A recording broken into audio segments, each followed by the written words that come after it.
Hi friends, నమస్తే. నేను మీ Lahari. Welcome to our channel Lahari creations. ఎవరైతే మన ఛానల్ని కొత్తగా చూస్తున్నారో, ఎవరైతే మన ఛానల్ని ఇంకా సబ్స్క్రైబ్ చేసుకోలేదో సబ్స్క్రైబ్ చేసి సపోర్ట్ చేయండి. పక్కనే ఉన్న బెల్ ఐకాన్ని క్లిక్ చేసి పెట్టుకోండి. నేను వీడియో పోస్ట్ చేయగానే నోటిఫికేషన్ అనేది వచ్చేస్తుంది.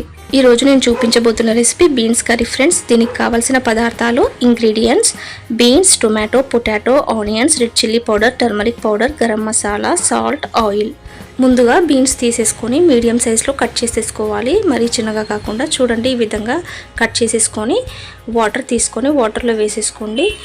మొత్తం బీన్స్ వాటర్లో వేసేసుకొని వీటిని బాగా కడిగి పక్కకు తీసేసుకోవాలి. ఒక 2 టైమ్స్ మంచిగా కడిగి పక్కకు తీసేసుకోండి. దీంట్లోకి ఇప్పుడు 3 టమాటాలు తీసుకొని పక్కన పెట్టుకోండి. టమాటో కట్ చేసేసి ఇలా తీసేసుకోండి. ఒక ఆనియన్ తీసేసుకొని కట్ చేసేసుకోండి. అలాగే మీడియం సైజ్వి 3 ఆలు తీసేసుకొని పక్కన పెట్టుకోవాలి. పొట్టు తీసేసి ఇలా కట్ చేసేసుకోవాలి క్యూబ్స్ లాగా. ఒక కరివేపాకు రెమ్మ తీసుకోండి. ఇలా కర్రీకి కావాల్సిన పదార్థాలన్నీ తీసి పక్కన పెట్టుకోండి రెడీగా. ఇప్పుడు కడాయి తీసుకొని 2 స్పూన్స్ ఆయిల్ వేసుకోవాలి. ఆయిల్ బాగా హీట్ ఎక్కిన తర్వాత ఉల్లిగడ్డ అనేది వేసేసుకోవాలన్నమాట. ఇలా సన్నగా తరుక్కొని వేసుకోండి ఉల్లిపాయ. ఫ్లేమ్ మీడియంలో పెట్టేసి వీటిని బాగా ఫ్రై చేసుకోవాలి. చూడండి, ఈ విధంగా ఫ్రై చేసేసుకోండి. ఇలా వేగుతున్నప్పుడే మనం ఆలు అనేది వేసేసుకోవాలి వీటిలో. ఇలా ముందే ఆలుగడ్డ అనేది వేసేసేయాలన్నమాట ఆయిల్లో. మనం టొమాటో తీసుకుంటున్నాం కాబట్టి ఆ టొమాటో పులుపుకి ఆలు ఉడకదు కాబట్టి ముందుగానే మనం ఆయిల్లో ఆలు వేసేసుకొని ఇలా ఫ్రై చేసుకోవాలి. ఈజీగా ఉడికిపోతుంది. ఇలా బాగా ఫ్రై చేసుకోండి మీడియం ఫ్లేమ్ పెట్టేసి. ఇలా ఫ్రై అయిన తర్వాత 1/2 టేబుల్ స్పూన్ అల్లం వెల్లుల్లి పేస్ట్ వేసుకోండి. అల్లం వెల్లుల్లి పేస్ట్ వేసేసి దీన్ని బాగా ఆయిల్లో ఇలా ఫ్రై చేసేసుకోండి. అల్లం వెల్లుల్లి పేస్ట్ పచ్చివాసన పోయే వరకు ఇలా బాగా ఫ్రై చేసేసుకున్న తర్వాత ఒకరేమో కరివేపాకు వేసేసుకోండి. ఇది వేసాక ఒకసారి కలుపుకోండి.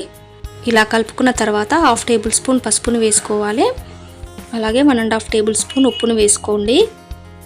1.5 టేబుల్ స్పూన్ కారం పొడిని వేసుకోండి. కొద్దిగా గరం మసాలా వేసుకోవాలి. ఇలా అన్నీ వేసేసాక నెమ్మదిగా కలుపుకోవాలి. అన్నీ బాగా కలిసేలాగా కలుపుకోండి. కారం పొడి, పసుపు, ఉప్పు అన్నీ ఇలా బాగా కలిసేలాగా కలుపుకోవాలి. లో ఫ్లేమ్ పెట్టేసుకొని ఇలా కలుపుకున్న తర్వాత మనం ముందుగా కట్ చేసి పెట్టుకున్న టొమాటో ముక్కలు వేసేసుకోవాలి. వీటిని వేసేసుకొని ఒకసారి బాగా కలుపుకోవాలి. ఇలా కలుపుకున్నాక వీటిని ఉడికించుకోవాలి.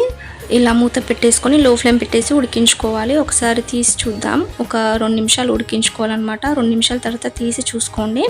టమాటా అనేది ఉడికిపోతుంది అన్నమాట. ఇలా ఉడికిపోతే చాలు, మనకి ఉడికిపోయింది. ఇప్పుడు మనం బీన్స్ తీసి పక్కన పెట్టుకున్నాం కదా, కడుక్కొని కట్ చేసేసుకొని దీన్ని వేసేసుకోవాలన్నమాట. మొత్తం బీన్స్ని వేసేసుకొని మంచిగా కలుపుకోవాలి. ఇలా చూపిస్తున్న విధంగా మెల్లిగా కలుపుకోవాలి. కలుపుకొని ఇప్పుడు దీనిపైన కూడా ఒక మూత పెట్టేసుకొని కొద్దిగా వాటర్ పోసేసుకోవాలి. ఇలా వాటర్ పోసేసుకొని మీడియం ఫ్లేమ్ పెట్టేసి బీన్స్ అనేది ఉడికించుకోవాలి. ఒక 5 నిమిషాల తర్వాత ఒకసారి మూత తీసేసి మనం కర్రీ అనేది కలుపుకోవాలి. ముందుగా వాటర్ ఏవి పోసుకోవద్దు. మనం ఆల్రెడీ బీన్స్ కడిగి వేసుకుంటాం కదా, దాంట్లో ఉన్న వాటరే మనకి ఇలా వచ్చేస్తుంది అనమాట. ఇలా కలుపుకున్న తర్వాత మళ్ళీ మూత పెట్టేసుకొని ఉడికించుకోవాలి. మనకి వాటర్ అనేది వేడిగా అయిపోతుంది. అప్పుడు తీసేసి ఈ వాటర్ ఈ బీన్స్లో కొద్దిగా పోసుకొని ఉడికించుకుంటూ ఉండాలి అనమాట. ఇలా పైన పెట్టుకున్న వేడి వాటర్ పోయడం వల్ల తొందరగా ఆ బీన్స్ అనేది ఉడికిపోతుంది అనమాట. స్టార్టింగ్ ఒక 5 మినిట్స్ బీన్స్ అనేది వాటర్ పోయకుండా ఉడికించుకోండి. ఒక 5 నిమిషాల తర్వాత ఆ పైన పెట్టుకున్న వేడి నీళ్ళు పోస్తూ ఇలా ఉడికించుకోవాలి. మనకు ఒక 15 నిమిషాల్లో ఉడికిపోతుంది మీడియం ఫ్లేమ్ పైన. చూడండి, ఆల్మోస్ట్ మన కర్రీ అనేది రెడీ అయిపోయింది. చూసారు కదా, చాలా ఈజీగా సింపుల్గా రెసిపీ అనేది రెడీ అయిపోయింది. చాలా టేస్టీగా ఉంటుంది అండ్ చాలా హెల్దీ కూడా. మనకి బీన్స్ కర్రీ వచ్చేసి ఇది చపాతీలోకి, జొన్న రొట్టెలోకి, అలాగే రైస్లోకి కూడా చాలా టేస్టీగా ఉంటుంది. తప్పకుండా మీరు కూడా ఈ రెసిపీని ట్రై చేసి ఎలా వచ్చిందో నా కమెంట్ సెక్షన్లో కమెంట్ చేయండి. ఈ వీడియో కనుక మీకు నచ్చినట్టయితే తప్పకుండా సబ్స్క్రైబ్ చేసుకోండి. సబ్స్క్రైబ్ చేసి సపోర్ట్ చేయండి. నచ్చితే లైక్ చేయండి, షేర్ చేయండి. మరొక మంచి వీడియోతో మీ ముందుంటాను. అంతవరకు సెలవు.